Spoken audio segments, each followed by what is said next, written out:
This is Barry Zalma speaking for Claim School Incorporated's blog, Zalma on Insurance.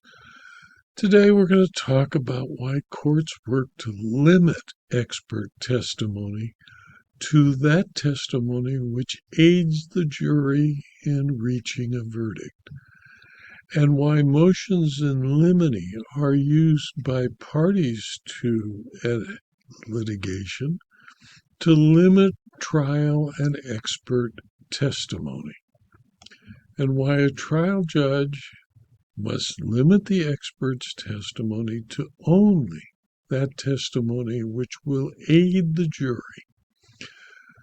The case brought by Plaintiff Gary Cawley and others against American Financial Life Insurance Company and others was before United States District Court for the District of Arizona's Honorable Stephen P. Logan, United States Judge. In the case entitled Cawley v. American Financial, the United States District Court for the District of Arizona on July 2, 2025, Judge Logan resolved dozens of motions in limine filed by the parties. Judge Logan issued multiple orders relating to various motions in limine filed by the plaintiffs and the defendants, recognizing that a motion in limine is a procedural mechanism to limit testimony or evidence in a particular area, and the practice has developed pursuant to the district court's inherent authority to manage the course of trials. A ruling on a motion in limine is essentially a preliminary opinion that falls entirely within the discretion of the district court judge. Because of the length of the opinion, this report is limited to the court's ruling about defendant's expert witness, Christopher Martin, and leaves to anyone who wants to read the entire decision the rulings with regard to the plaintiff's expert witnesses. The court ruled on plaintiff's motion in limine number 5 that plaintiffs who had argued that the obviousness of warnings is an issue that a juror can readily determine from a layperson without the need for expert testimony. The court agreed, however, with the defendant's response that testimony about customs and practices in the insurance industry with respect to the use of disclaimers, including what is considered a, quote, conspicuous disclaimer, close quote, pursuant to industry standards, was appropriate expert testimony, and therefore the motion was denied, allowing Mr. Martin to testify about industry standards for conspicuous disclaimers in the health insurance industry. Plaintiff's motion in limine number 6 requested that Christopher Martin be precluded from testifying about the legal status of the relationship between the individuals who sold the subject short-term health insurance plan with which Judge Logan agreed, because the law is the sole province of the judge. Plaintiff's motion in limine number 7 was a motion to the court to preclude Christopher Martin from testifying about whether plaintiff's expectations of coverage under the short-term health insurance plan were reasonable. Whether plaintiffs had a reasonable expectation of coverage is a factual question for the jury, which will not be aided by the testimony of either party's expert, and therefore the motion was granted, preventing Christopher Martin from offering opinions about the reasonableness of plaintiff's expectations. Plaintiff's motion in limine number 8, the last dealing with Mr. Martin, sought to preclude him from testifying about the reasonableness of consumers' conduct, including the plaintiff's conduct when purchasing insurance.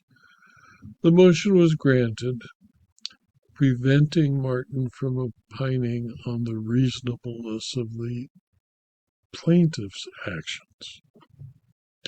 And then there was rulings concerning Federal Rule of Evidence 702 that permits parties to file motions to exclude or to ensure the relevance and reliability of expert testimony. Rule 702 provides that a witness who is qualified as an expert by knowledge, skill, experience, training, or education may testify in the form of an opinion or otherwise if the proponent demonstrates to the court that it is more likely than not that A, the expert's scientific, technical, or other specialized knowledge will help the trier of fact to understand the evidence or to determine a fact and issue.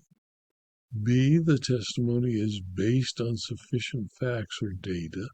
C, the testimony is the product of reliable principles and methods. And D, the expert's opinion reflects a reliable application of the principles and methods to the facts of the case.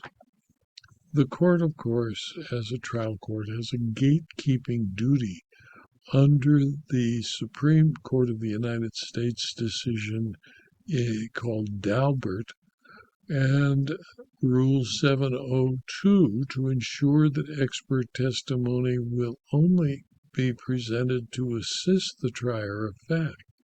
The general test regarding admissibility of expert testimony is whether the jury can receive appreciable help from such testimony.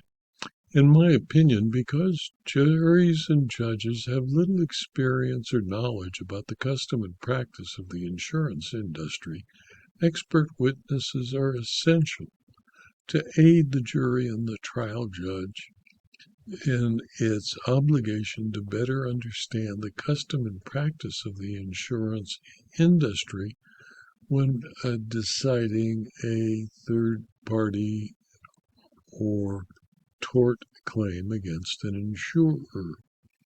I have served as an expert witness on insurance litigation and am careful to limit my testimony to the custom and practice of the industry garnered from my 58 years of experience in the field. The motions in limine were designed to limit the testimony of the experts to testimony designed to help the jury and judge understand the custom of the industry so that they can properly rule on the claims and defenses of the parties.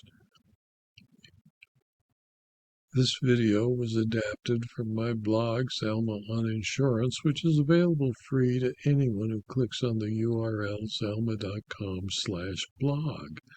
You can subscribe to the blog, and if you do, you'll receive notice of every blog posting, usually 5 or 6 a week, and you'll also gain access to the more than 5,100 blog postings. Please tell your friends and colleagues about this blog and these videos so that they too can subscribe. They're free. And if you're interested in further detail about insurance, insurance claims, insurance law, and insurance fraud, please consider, for a very small fee, subscribing to my Substack publication. Thank you for your attention.